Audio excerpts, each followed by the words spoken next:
سلام من الله عليكم ورحمته تعالى وبركاته، أينما كنتم سيداتي سادتي. إليكم نشرة الأخبار من تلفزيون دولة إريتريا، أستهلها معكم أنا عبد الله محمد علي بأهم وأبرز العناوين.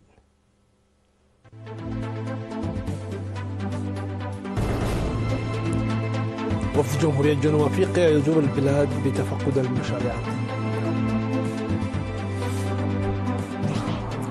تقييم حملة الطلاب التنموية على مستوى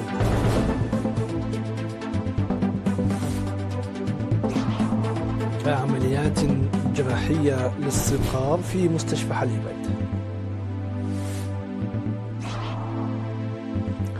الرئيس اللبناني يدعو الجيش إلى التصدي لأي توكل إسرائيلي.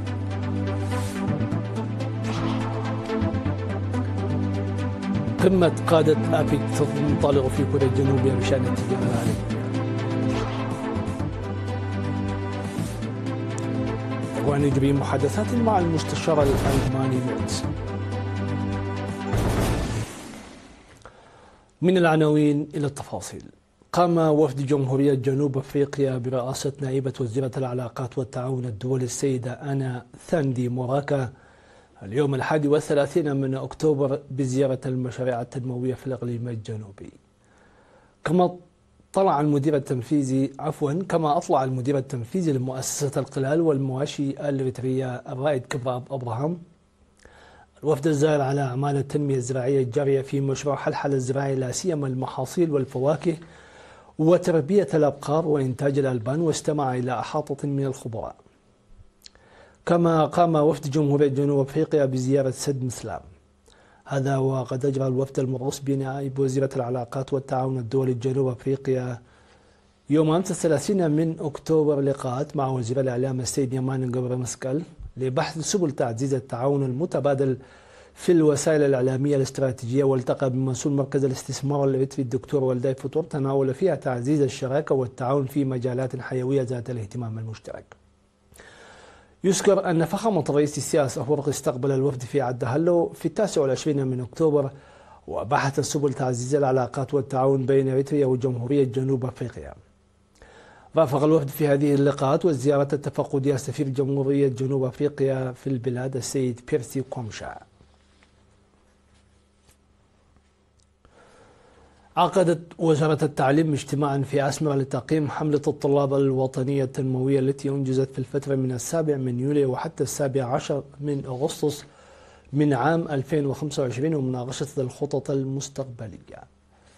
وتم تقديم تقرير فروع الوزارة بالأقاليم تضمن الاستعدادات الأولية والعمل المنجز في إطار الخطة ومميزات العمل ونقاط الضعف والتحديات والخطوات التي اتخذت لمعالجتها، إضافة إلى الاقتراحات والتوصيات.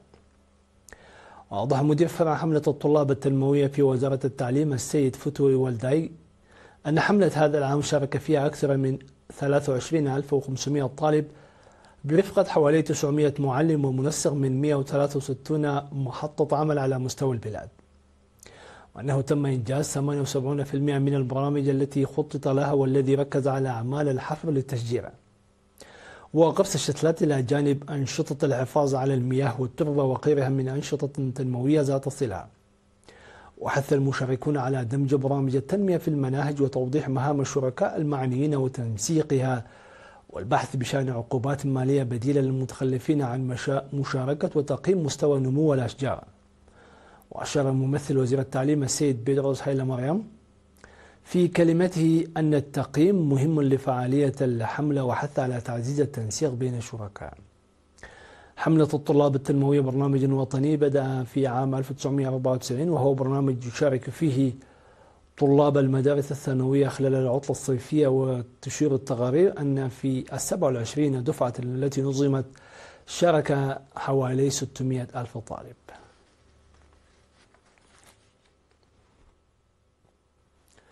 تم إجراء عمليات جراحية متخصصة في جراحة العظام في مستشفى حليبة المرجعي في الفترة من 25 وحتى 31 من أكتوبر بمشاركة أخصائيين إريتريين وفريق أطباء الرخم الألماني. شملت الخدمات المقدمة الجراحة والعلاج الطبيعي ل 25 مواطن ما دون 15 عاما الذين تم تشخيصهم سابقا ممن كانوا يعانون من إصابات جراء حوادث وأسباب خلقية وأخرى طبيعية للعظام، تبين أنهم يحتاجون إلى تدخل جراحي نظرا لأعمارهم، حسب ما أفاد مسؤول قسم العظام والأعصاب في مستشفى حليبة الدكتور يوئيل أبراهام. وأضاف أن فريق أطباء أرخميدا الجراحي يزور المستشفى مرتين في العام لإجراء عمليات جراحية وتبادل الخبرات والمعدات، خاصة جراحة العظام للصقار، موضحا أنه بالنظر إلى عدد المرضى والقيود الزمنية وتحديات البنية التحتية فإن النتائج جديرة بالثناء.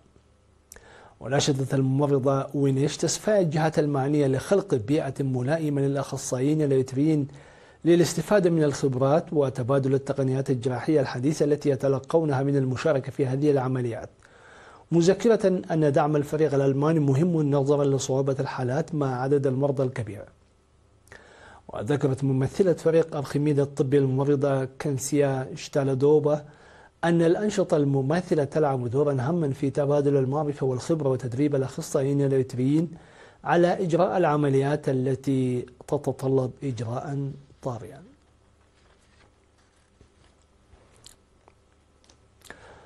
أشار سكان ضحية قجر التابعة لمديرية قلوج أن تجمعهم ووفر لهم بيئة ملائمة للزراعة والرعي، مطالبين بتوفير النواقص التي تواجهها مرافق الخدمات الاجتماعية.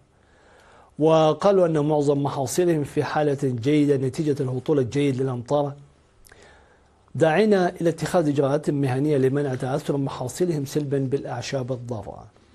وذكر مدير إدارة الضاحية أنه منذ دمج قرى المديرية في قجر عام 2009 قامت الحكومة بتوفير الخدمات الاجتماعية الأساسية، لكنها غير كافية مع نمو السكان، مضيفا أنه يجب إدخال حل دائم لمشكلة مياه الشرب.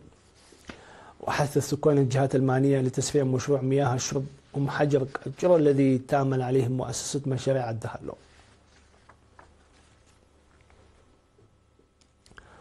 نظم فرع الاتحاد الوطني للمرأة بالإقليم الأوسط سيمينار لممثلي الوزارات وموظفات إدارة الإقليم الأوسط لرفع وعي الأعضاء وتوسيع وتعزيز تنظيم الاتحاد. وذكرت مسؤولة الشؤون التنظيمية والسياسية بالاتحاد السيدة إلسا والدقابر في كلمتها الأعضاء للمشاركة في تطوير الاتحاد والاستفادة من الفرص التي تتاح، إلى جانب العمل على متطلبات الاتحاد ومواجهة التحديات. من جانبهم حث أعضاء اللجان المشاركة على تسليط الضوء على التجارب السابقة بفهم دور المرأة الإريترية في مختلف المحافل، إضافة إلى أصول وهيكل الاتحاد بالعمل الجاد. وتم في الختام تقديم توصيات لمواصلة البرامج الرامية إلى زيادة مشاركة المرأة وتنظيم المزيد من التدريبات وصياغة برامج تعزيز تعليم المرأة والحفاظ على التواصل مع مسؤولي اتحاد المرأة والجهات المعنية. السادة والسيدات، إلى فاصل ومن ثم نوافيكم بالأنباء العالمية.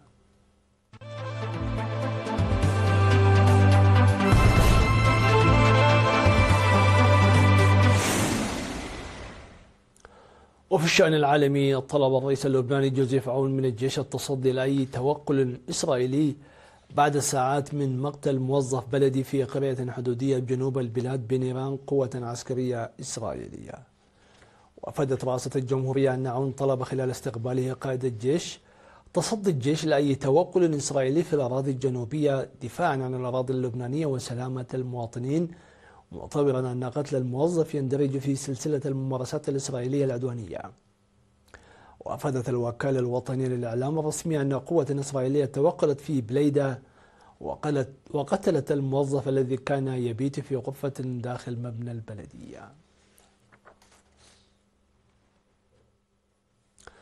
انطلقت قمة قادة أبيك في مدينة غوانجو بكوريا الجنوبية بمشاركة قادة 11 اقتصادا عضوا في أبيك ودول ضيفة ممثلين عن منظمات دولية. ويناقش القمة على مدى يومين سبل تعزيز المرونة وتحفيز النمو واستدامة التجارة الحرة وتعزيز التكامل الاقتصادي الإقليمي. وتهدف القمة إلى التزام المنطقة بالتعاون واستكشاف تدابير ملموسة تضمن بقاء منظمة التعاون الاقتصادي لآسيا والمحيط الهادي المنتدى الاقتصاد الرئيسي في المنطقة والمنصة الفاعلة للمستقبل. وركزت الجلسة الأولى على التعاون في مجال التجارة والاستثمار في ظل تزايد الحماية.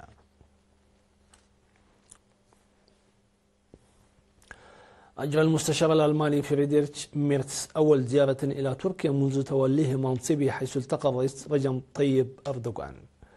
وقال الرئيس التركي في مؤتمر صحفي مشترك مع ميرتس أن هناك إمكانية لتركيز البلدين على مشروعات مشتركة في قطاعات الدفاع.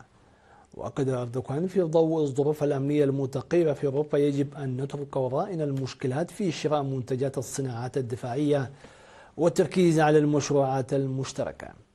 بدوره قال المستشار الألماني أنه يرى تركيا شريكا وثيقا للاتحاد الأوروبي، وأنه يريد تطوير العلاقات الاقتصادية الثنائية في مجالات منها قطاع النقل والهجرة. أعلن وزير الحرب الأمريكي بيت هيسجيث توقيع الولايات المتحدة اتفاقية إطار دفاعي مع الهند لمدة 10 سنوات. وقال الوزير الأمريكي بعد اجتماعه مع نظيره الهندي راجنات سينغ أن الاتفاق يعد حجر الزاوية للاستقرار الإقليمي والردع. وأضاف أن الاتفاق يعزز التنسيق وتبادل المعلومات والتعاون التكنولوجي بين البلدين دون ذكر تفاصيل أخرى.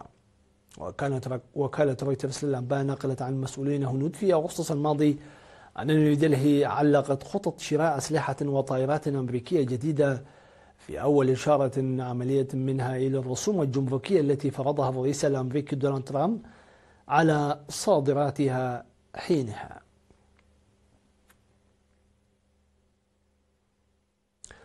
السادة والسيدات، هكذا نكون قد وصلنا إلى ختام هذه النشرة، لكن قبل أن نودعكم إليكم تذكيرا بأبرز العناوين.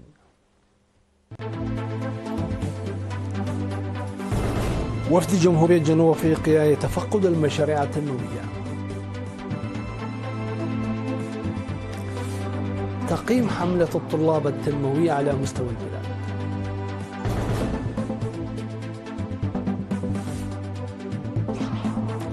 إجراء عمليات مستعصية للعظام.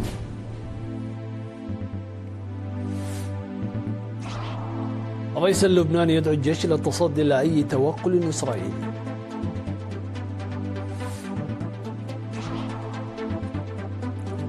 قمة قادة أبيك تنطلق في كوريا الجنوبية بشأن التجارة العالمية.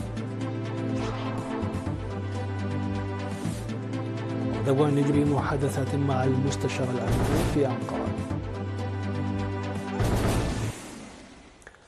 في أمان الله وحفظه.